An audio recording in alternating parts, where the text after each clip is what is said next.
નમસ્કાર વિદ્યાર્થી મિત્રો, આજે લેક્ચર નંબર 16 પરમાણ્વીય બંધારણની અંદર થોડા આગળ વધીએ. છેલ્લે આપણે હાઇઝનબર્ગનો અનિશ્ચિતતાનો સિદ્ધાંતનો અભ્યાસ કર્યો હતો. હાઇઝનબર્ગ નામના વૈજ્ઞાનિકે 1927ની અંદર એવું કીધેલું કે ભાઈ ગતિ કરતા જે સૂક્ષ્મ કણ છે તેમનું સ્થાન અને વેગમાન એકી સાથે નક્કી થઈ શકતું નથી. જ્યારે સ્થાન નક્કી કરવા જઈએ છીએ ત્યારે એમના વેગમાં અનિશ્ચિતતા એટલે કે વેગ છે એ ખૂબ જ ઓછો હોય છે. જ્યારે વેગ નક્કી કરવા જઈએ છીએ ત્યારે તેમનું સ્થાનનું મૂલ્ય છે કેવું હોય, ખૂબ જ નાનું એટલે અચોક્કસ હોય છે. આમનો અભ્યાસ આપણે હાઇઝનબર્ગના ઇક્વેશન દ્વારા આપણે કર્યો હતો. ત્યાર પછી આગળ વધીએ, એક્ઝામ્પલ કરીએ. ચાલો એક્ઝામ્પલ તમારી ટેક્સ્ટ બુકની અંદર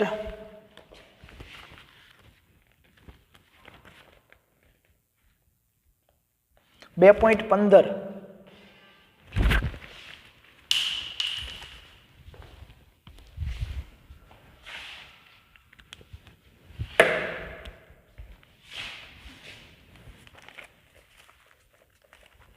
કે સૂક્ષ્મદર્શક યંત્રનો ઉપયોગ કરીને યોગ્ય ફોટોનથી પરમાણુમાં ઇલેક્ટ્રોનનું સ્થાન સૂક્ષ્મદર્શક યંત્રનો ઉપયોગ કરીને માપવામાં આવ્યું તો 0.1 એંગસ્ટ્રોમ જોવા મળ્યું. કેટલું મળ્યું? 0.1 એંગસ્ટ્રોમ. અંતરમાં જાણ કરવામાં આવેલ છે. તેની ગતિના માપનમાં કેટલી અનિશ્ચિતતા છે? તો તેમની ગતિ જે છે તેમની અનિશ્ચિતતા આપણે જોવાની છે. અનિશ્ચિતતા.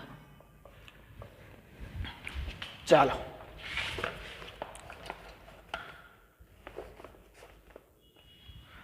ભાઈ, સૂક્ષ્મદર્શક યંત્રની અંદર જ્યારે ઇલેક્ટ્રોનનું સ્થાન જોવામાં આવ્યું તો 0.1 એંગસ્ટ્રોમ હતું. સૂક્ષ્મદર્શક યંત્રની મદદથી શું જોયું કે આવી રીતે ઇલેક્ટ્રોનનું સ્થાન ક્યાંક ભ્રમણ કરતો હતો તો એમનું સ્થાન જોઈ લીધું. સ્થાન કેટલું મળ્યું? 0.1 એંગસ્ટ્રોમ મળ્યું. 0.1 એંગસ્ટ્રોમ જોવા મળ્યું. પણ એ જ સમયે તેમની ગતિ જે છે એ ગતિ કંઈક આપણને ખબર છે કે હાઇઝનબર્ગ સિદ્ધાંત મુજબ સ્થાન માપીએ તો એમની ગતિ ખૂબ નાની હશે, એટલે કે એમાં શું હોવાની? અનિશ્ચિતતા હોવાની. તો આ અનિશ્ચિતતા, હવે આ ગતિ કરશે આ ઇલેક્ટ્રોન, તો એમની અનિશ્ચિતતા કેટલી હશે એ આપણે આ દાખલાની અંદર ગણતરી કરવાની છે. તો દરેક આપણે ઇક્વેશન જાણીએ છીએ કે ડેલ્ટા એક્સ આ શેમાં ઉદ્ભવતી અનિશ્ચિતતા છે? સ્થાનમાં ઉદ્ભવતી અનિશ્ચિતતા. અને ડેલ્ટા વી આ શેમાં ઉદ્ભવતી અનિશ્ચિતતા છે? વેગમાં ઉદ્ભવતી અનિશ્ચિતતા. અથવા તો અહીંયા હું એમ લખી દઉં, એમ ડેલ્ટા વી વેગમાં ઉદ્ભવતી અનિશ્ચિતતા, એમ છે ઇલેક્ટ્રોનનું દળ બતાવે છે, h/4π. ચાલો હવે મારે શું જોઈએ છે? મારે તો માત્ર ને માત્ર શું જોઈએ છે? વેગમાં ઉદ્ભવતી અનિશ્ચિતતા. એટલે કે delta V is equal to h/4π delta X M. આવું થાય, ડેલ્ટા એક્સ એમ. હવે દરેક કિંમત આપણે જાણીએ છીએ, પાઈની કિંમત જાણીએ છીએ, એચની કિંમત જાણીએ છીએ 6.626 ઇન્ટુ 10⁻⁻34. 4×4 પાઈની કિંમત 3.14 થશે. સ્થાનમાં ઇલેક્ટ્રોનનું સ્થાન છે એનું મૂલ્ય તમને એંગસ્ટ્રોમની અંદર આપી દીધેલું છે. કેટલા એંગસ્ટ્રોમ આપેલું છે? 1 એંગસ્ટ્રોમ. જે કહી દીધેલું છે તમને સ્થાનમાં ઉદ્ભવતી અનિશ્ચિતતા. ચાલો 1 એંગસ્ટ્રોમ, 0.1 એંગસ્ટ્રોમ છે. એંગસ્ટ્રોમને મીટરમાં ફેરવો તો કેટલું થાય? 10⁻10 થાય. 0.1 ઇન્ટુ 10⁻10 મીટર. મીટરમાં ફેરવો એટલે આવું થાય. ઓકે, ઇલેક્ટ્રોનનું દળ દરેક જાણો છો કેટલું છે? 9.1 ઇન્ટુ 10⁻31 kg. 9.1 into 10⁻31 kg. ચાલો આનું દરેક સોલ્વ કરશો એટલે તમને કંઈ જવાબ મળશે 5.79. કેટલું મળશે? 5.79 ઇન્ટુ 10⁻6. 10⁻6 metre second inverse. આ થઈ ગયું આપણું શેમાં ઉદ્ભવતી અનિશ્ચિતતા? વેગમાં ઉદ્ભવતી અનિશ્ચિતતા. આ મૂલ્ય છે તે કેવું છે તો કે ઘણું મોટું છે, એટલે વેગમાં ઉદ્ભવતી અનિશ્ચિતતા છે આપણે જાણી શકીએ છીએ. જો અહીંયા માઇનસમાં આવ્યા હોત, -25-30 આવી હોત તો એ અનિશ્ચિતતા આપણે માપી શકત નથી, એટલે એવું અવલોકન આપણે કરી શકત નહીં. પણ અહીંયા છે 10⁶ છે, એટલે આપણું જે મૂલ્ય છે તે માપી શકીએ છીએ તેમના સ્થાનમાં ઉદ્ભવતી અનિશ્ચિતતા. ચાલો ત્યાર પછી આગળ કરીએ કોયડો બીજો.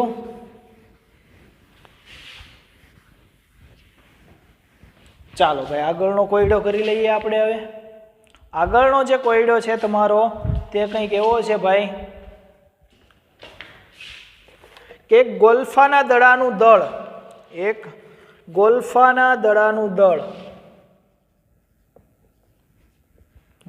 દળ આપેલું છે 40 ગ્રામ.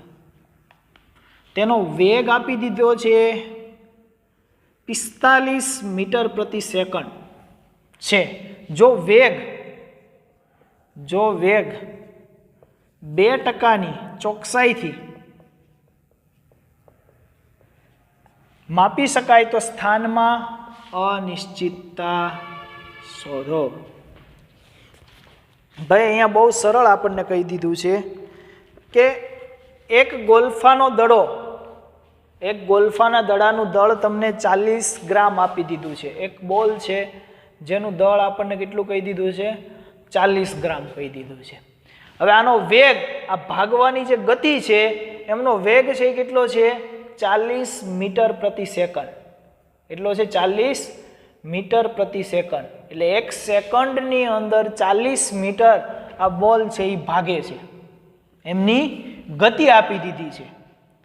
જો વેગ આ 40 મીટર પ્રતિ સેકન્ડ જે એનો વેગ છે એ વેગમાં શું કરવામાં આવે? એ જ બોલ છે 40 ગ્રામ એનું દળ છે, એનો 40 મીટર પ્રતિ સેકન્ડ 1 સેકન્ડની અંદર 40 મીટર ભાગે છે. એની જગ્યાએ જો 2% ચોકસાઈથી માપવામાં આવે એ જ બોલને, ખાલી કેટલા ટકા જોવાનું? 2% ચોકસાઈથી એનો જો વેગ માપવામાં આવે તો એમનું સ્થાન છે આ સ્થાનમાં શું ફેરફાર થશે એવું આપણને રકમની અંદર કીધેલું છે.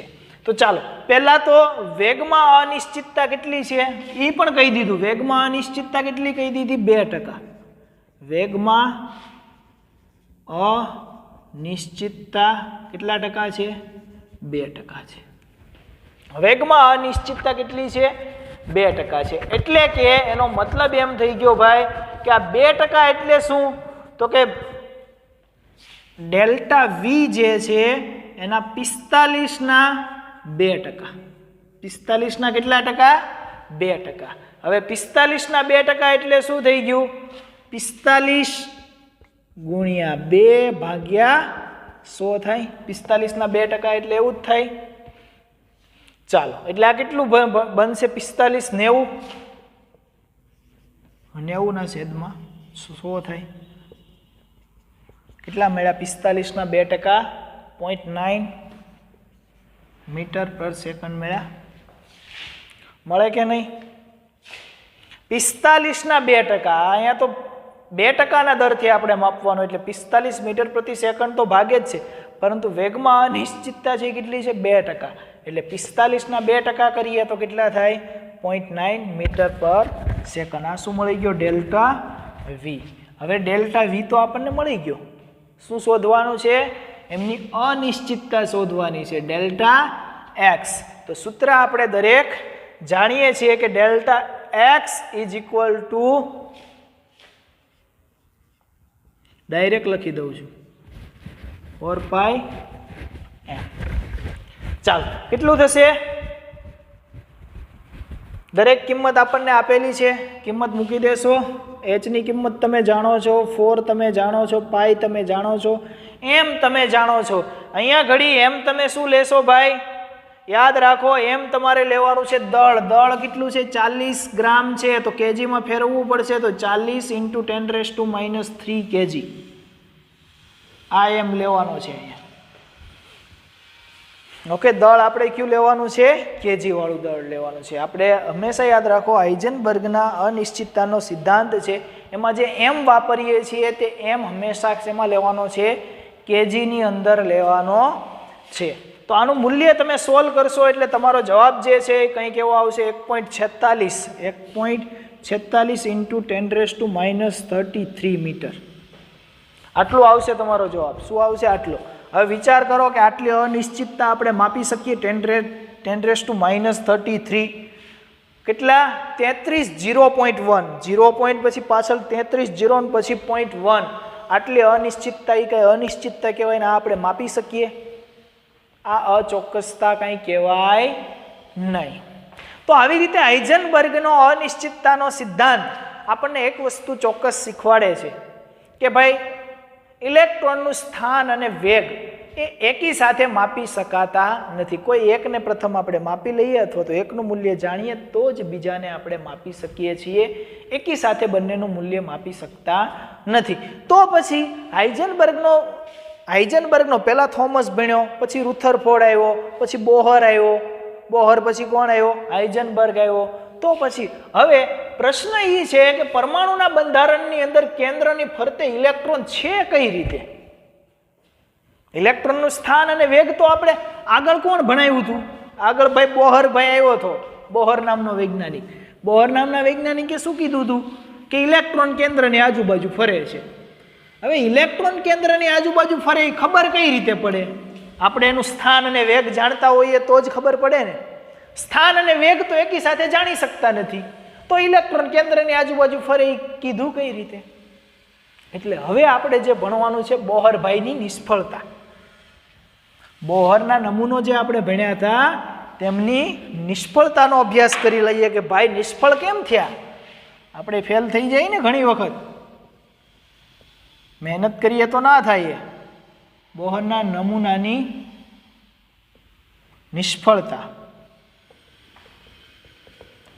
બોહરનો નમૂનો શા માટે નિષ્ફળ ગયો? સ્વાભાવિક છે, હાઇઝનબર્ગ ધુરંધર નામનો વૈજ્ઞાનિક આવી ગયો એક સરસ, અને એમણે જો સ્થાન અને વેગ છે એ માપી ન શકાય એવું સાબિત કરી દીધું હોય તો બોહરભાઈ તો સ્થાન અને વેગ માપીને ચાલ્યા હતા. એને ખબર જ હતી કે ઇલેક્ટ્રોન કેન્દ્રની આજુબાજુ ફરે છે. હવે એ ક્યારે ખબર પડે કે એનું સ્થાન જાણતા હોઈએ અને વેગ જાણતા હોઈએ તો આપણે કહી શકીએ કે ઇલેક્ટ્રોન કેન્દ્રની આજુબાજુ ફરે છે. એટલે જોઈએ હવે બોહરભાઈની નિષ્ફળતા. હવે કોઈ વ્યક્તિ બોહરના નમૂનાની નિષ્ફળતાના કારણો સમજી શકે, કારણ કે બોહરના નમૂનામાં ઇલેક્ટ્રોન ભાર ધરાવતો કણ હતો. બોહર શું હતો? ઇલેક્ટ્રોન છે એ માત્ર એક ભાર ધરાવતો કણ હતો બોહરના નમૂનામાં. હવે આ જે ભાર ધરાવતો જે કણ હતો તે નિશ્ચિત કક્ષાને ફરતો સ્વીકારવામાં આવેલો હતો. બોહરે શું કર્યું? અને એની ચોક્કસ કક્ષામાં શું છે એ હોય છે, એની ફિક્સ કક્ષા જે હોય ત્યાં ઇલેક્ટ્રોન હોય છે, આવું બોહરે કીધું. તેમણે તરંગ પ્રકૃતિને ગણતરીમાં લીધેલ નથી. ઇલેક્ટ્રોન છે માત્ર ને માત્ર કણ પ્રકૃતિને ધ્યાનમાં લઈ અને એમણે કીધેલું, પણ તરંગ પ્રકૃતિ છે એમણે ધ્યાનમાં લીધી નથી. અને આપણને ખબર છે કે દ્રવ્ય જે છે તરંગ અને કણ અથવા તો વિદ્યુત ચુંબકીય વિકિરણો છે, તરંગ અને કણ બંને પ્રકૃતિ ધરાવે છે. તો આ બોહરભાઈએ તો એક જ પ્રકૃતિ લીધી, કણ પ્રકૃતિ, એટલે નિષ્ફળ થઈ ગયો. ઓકે, એક કારણ તો એમનું એ હતું કે એમણે ઇલેક્ટ્રોનને ભારવાળો કણ લઈ લીધો.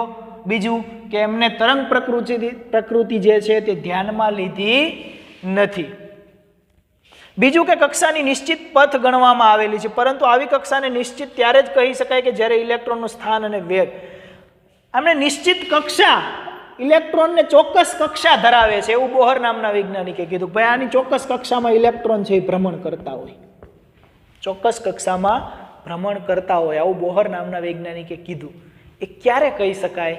કે જ્યારે એમનું સ્થાન અને વેગ આપણે જાણતા હોઈએ તો આપણે કહી શકીએ ને. એમનું સ્થાન ખબર હોય તો કહી શકીએ કે એની ચોક્કસ કક્ષા છે આ છે, એમનો વેગ આટલો છે, પણ એ તો એ જાણતા નથી. તો આ પણ અભિધારણા કેવી પડી? બોહરની ખોટી. એટલે નિષ્ફળ થઈ ગયો ભાઈ, કેમ કે એનું સ્થાન અને વેગ તો ચોકસાઈપૂર્વક એકી સાથે માપી શકાતા નથી એવું હાઇઝનબર્ગ નામના વૈજ્ઞાનિકે કીધું. તો બોહરભાઈની એ ધારણા પણ કેવી પડી? ખોટી. પાછળથી ખોટું પાડે. પહેલાં આપણને ભણાવી દે ટેક્સ્ટ બુકમાં ને પછી ભાઈ ખોટો સાબિત થાય. ઓકે, આવું જ છે ભાઈ.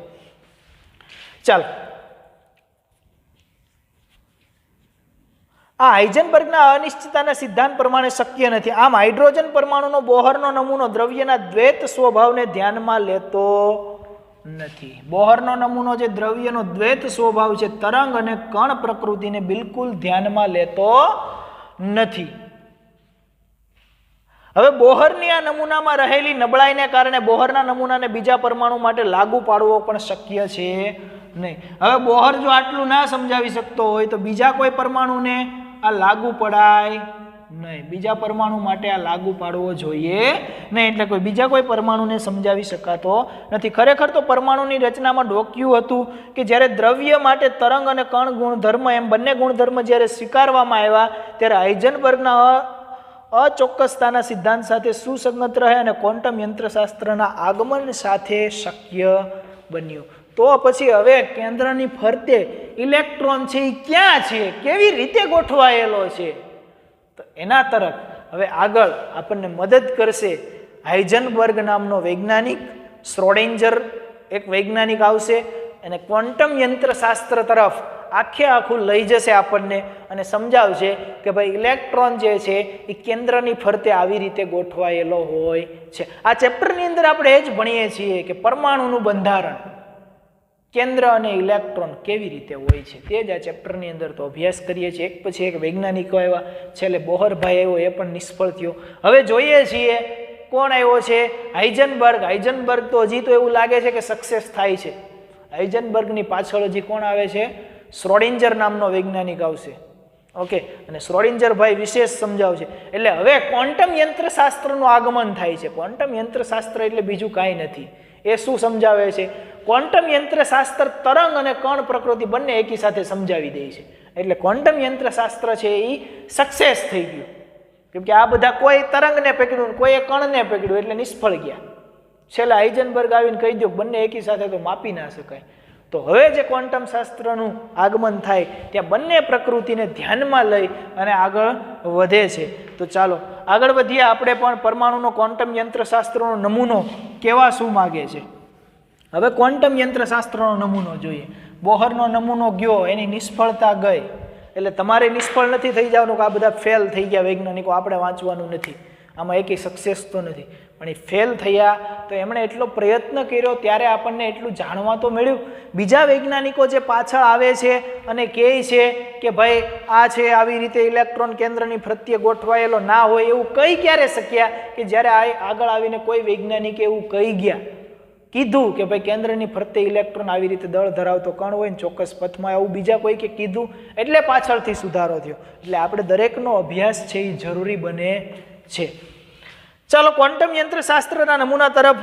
ન્યૂટનના ગતિનો નિયમો પર આધારિત ચિરચમંત યંત્રશાસ્ત્ર વર્ષોથી ચાલતું આવતું ક્લાસિકલ ભૌતિક વિજ્ઞાન છે તે સ્થૂળ કણો જેવા કે પથ્થરનું પડવું, ગ્રહોનું કક્ષામાં ભ્રમણ કરવું, પથ્થર ઉપરથી ફેંકો તો નીચે પડે ને, ગ્રહો જે ભ્રમણ કરે છે, આ સ્થૂળ વર્ષોથી ચાલતું આવતું ક્લાસિકલ જે ભૌતિક વિજ્ઞાન છે તે સમજાવે છે આપણને. ગ્રહોનું કક્ષામાં ફરવું વગેરેનું વર્ણન કરી શકે છે.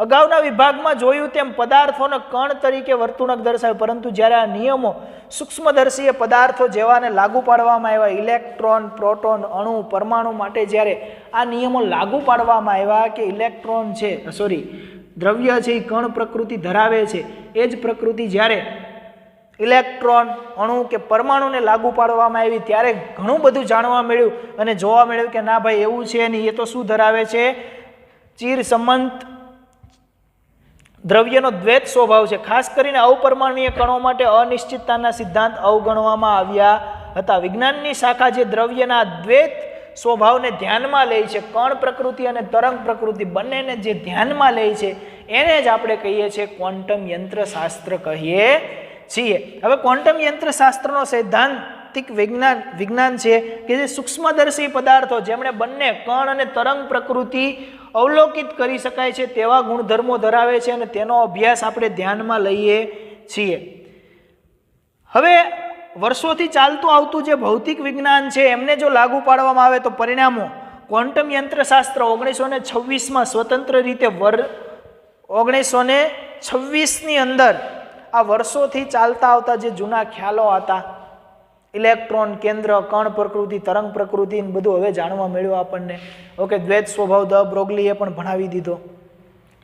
આ બધું ચાલતું આવતું હતું. તેમની અંદર આગળ પછી બે વૈજ્ઞાનિકો, હમણાં આપણે એક ભણી ગયા હાઇઝનબર્ગ અને બીજો જે છે ઇર્વિન શ્રોડિંજર, જે 1926ની અંદર આપણને અહીંયા એક ક્વોન્ટમ યંત્રશાસ્ત્રની ચર્ચા કરીશું જે તરંગ ગતિના વિચારો પર આધારિત છે. ક્વોન્ટમ યંત્રશાસ્ત્ર મૂળભૂત સમીકરણ શ્રોડિંજરે વિકસાવેલું અને 1933માં ભૌતિક વિજ્ઞાનમાં એમને શું આપવામાં આવ્યું? નોબેલ પારિભાષિક એવોર્ડ પણ આપવામાં આવ્યો. કોણે વિકસાવ્યું સમીકરણ ક્વોન્ટમ યંત્રશાસ્ત્રનું? પ્રથમ શ્રોડિંજર. શ્રોડિંજર નામનો જે વૈજ્ઞાનિક હતો તેમણે વિકસાવ્યું. સમીકરણમાં જેમણે દ બ્રોગલી દ્વારા રજૂ કરાયેલ કણ અને તરંગ પ્રકૃતિ બંને પ્રકૃતિઓને પણ શું કીધું છે? ધ્યાનમાં લીધેલી છે. તે ખૂબ જ જટિલ છે અને તેના ઉકેલો માટે હવે આ શ્રોડિંજરનું જે ઇક્વેશન છે, સમીકરણ છે શ્રોડિંજરનું, ઇર્વિન શ્રોડિંજર જે વૈજ્ઞાનિક છે એમ સમીકરણ આપ્યું. હવે એનું નામ જ એવું છે શ્રોડિંજર, તો એના નામ ઉપરથી જેમ લાગે કે એનું ઇક્વેશન કેટલું અઘરું હોય છે.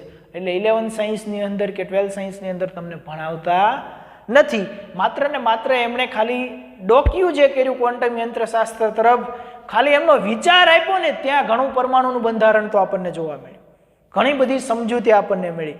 ઇક્વેશન તો ભણવાની પણ જરૂર ના પડી, એ પહેલાં આપણને ખબર પડવા લાગી.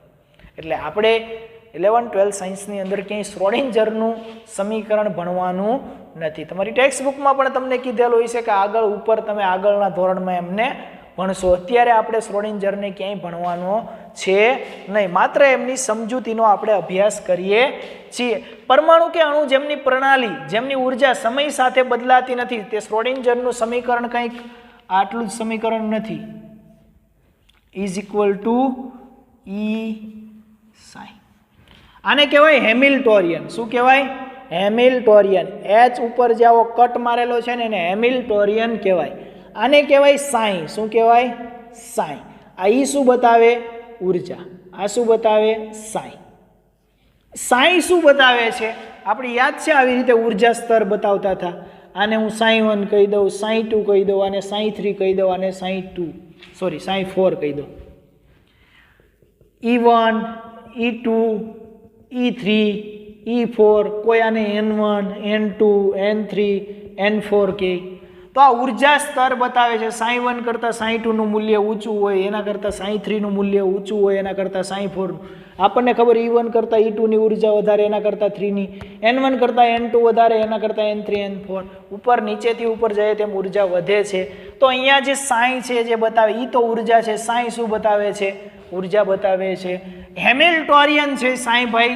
હેમિલ્ટોરિયન એ જે છે શ્રોડિંજર નામના વૈજ્ઞાનિકે હેમિલ્ટોરિયનનો એક ગાણિતિક કિંમત આપેલી છે, જો કે આપણે ભણવાની છે નહીં. આ તો ખાલી એમનું સામાન્ય ઇક્વેશન એમણે આપેલું છે. આનો અભ્યાસ પણ આપણે ડિટેલમાં કરવાનો છે નહીં, કેમ કે આપણા સિલેબસની અંદર એ છે નહીં. એચ છે એ ગાણિતિક કારક છે જેને હેમિલ્ટોનિયન કારક કહેવામાં આવે. શ્રોડિંજરે પ્રણાલીની કુલ ઉર્જા પદ માટે આ કારકની રચનાની માહિતી આપી. પ્રણાલીની કુલ ઉર્જા બધા જ અપરમાણવીય કણો, ઇલેક્ટ્રોન, પ્રોટોન, ગતિ, શક્તિ, કેન્દ્ર, ઇલેક્ટ્રોન વચ્ચે આકર્ષણ, ઇલેક્ટ્રોન અને કેન્દ્ર વ્યક્તિગત રીતે અપાકર્ષણને ધ્યાનમાં લીધા અને સમીકરણનો ઉકેલ આપ્યો. શ્રોડિંજરે શું કીધું?